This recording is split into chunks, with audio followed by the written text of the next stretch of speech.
What was the vengeance that Israel was to take on the Midianites?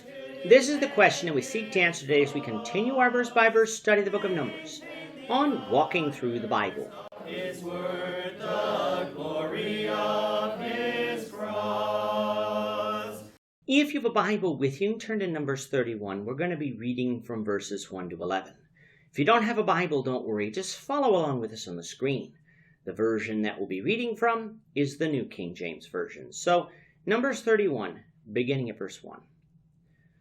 And the Lord spoke to Moses, saying, Take vengeance on the Midianites for the children of Israel.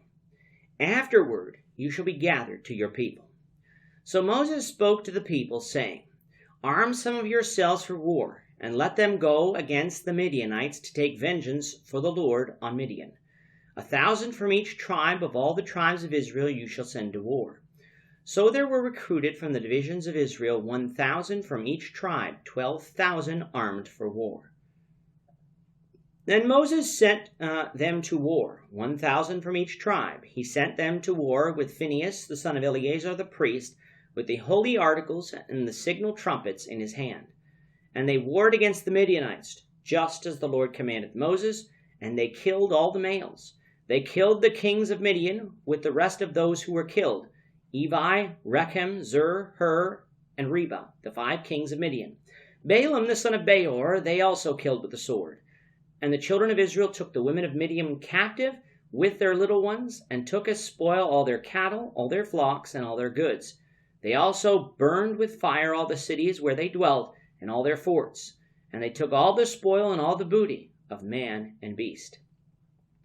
After spending the last 3 chapters dealing with the various laws concerning sacrifices and the completion of vows, we return to the narrative that we left off in chapter 27. Whether this is an exact chronological order from the end of chapter 27 is unsure, but suffice it to say we're close, because what happens here is prefaced by God with that shortly after these events, Moses will be gathered to his people, meaning that he would die. What we're going to be seeing in this chapter is vengeance taken by God on the people of Midian for what happened in chapter 25. If you recall back to that chapter, it was after the story of Balaam that the people of Israel engaged in harlotry with the women of Moab, and as the chapter makes clear, the people of Midian too. What we find out in this chapter is that Balaam, though he wouldn't curse Israel because God wouldn't allow it, did advise the kings of Moab and Midian as to how they might get the anger of God aroused against Israel, which was to send their women to commit harlotry with Israel and get them to worship idols. The kings of Moab and Midian heeded the advice of Balaam, and God punished Israel for their harlotry. However, Numbers 25:17 made it clear that Midian would be punished for their part in the matter too. Why wasn't Moab punished here? Although I cannot say for sure, it probably had to do with what we will read of in Deuteronomy 2, that Israel was not to harass the Moabites now, for the land was given to them as a possession because of their father, Lot. However, this did not mean that God never would deal with Moab, for remember that the 4th prophecy of Balaam in Numbers 24 did predict their future demise. Here in Numbers 31, though, Midian would be punished. Now the land of the Midianites was from what we would call northern Saudi Arabia and would cover similar territory to the land of the Ishmaelites, since they intermarried extensively.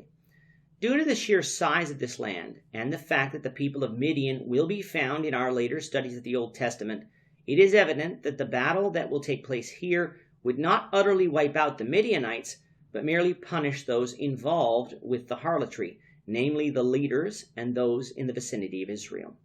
For this battle, Israel was to select 1,000 men of war from each tribe, meaning that in total they would select 12,000 men. That means that for this battle, it would represent about 2% of Israel's total army. Each tribe would share equal burden, most likely because some from each tribe were equally led away by the women of Midian. Now the number as a whole didn't represent a large number of men, and so this would show Israel that when God was with them, they didn't need a lot of men to conquer a people and subdue it.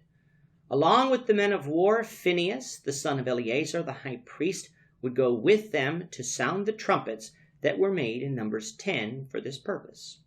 Eleazar wouldn't go, for as high priest he would have his duties to attend to in the tabernacle that must go on uninterrupted.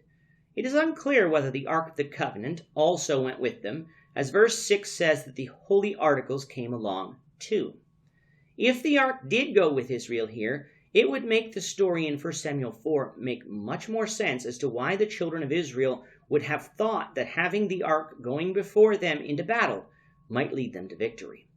The difference between this story and that is that if the Ark went before Israel into battle here, it is because God commanded it, whereas in 1 Samuel 4 he did not, and because God was not with Israel there, the Philistines were able to capture it. The war itself between Israel and Midian was a bloodbath, a total victory for Israel. All the males that Israel was to kill, they killed. They killed all the 5 kings of Midian along with the people. Even Balaam, who must have traveled to Midian at some point, was killed for his treachery. Israel, however, didn't kill the women and children, as is the custom in war, but took them captive along with all the cattle, flocks, and goods of those they killed. Following this, they burned down the cities and the forts of the Midianites they fought against, leaving the place in total ruin. Thus, God's punishment on Midian was complete. We'll continue with this story, the Lord willing, in the next lesson. With that, our time is up for today. The Lord willing, we hope you'll join us for tomorrow's discussion of Numbers chapter 31, verses 12 to 24, as we continue our walk through the Bible, one verse at a time. Thank you for watching today's episode. We hope that you found it edifying and ask that you not only subscribe to our channel and podcast, but that you like and share this episode among your friends, so that the saving gospel of Jesus Christ can go out to the whole world.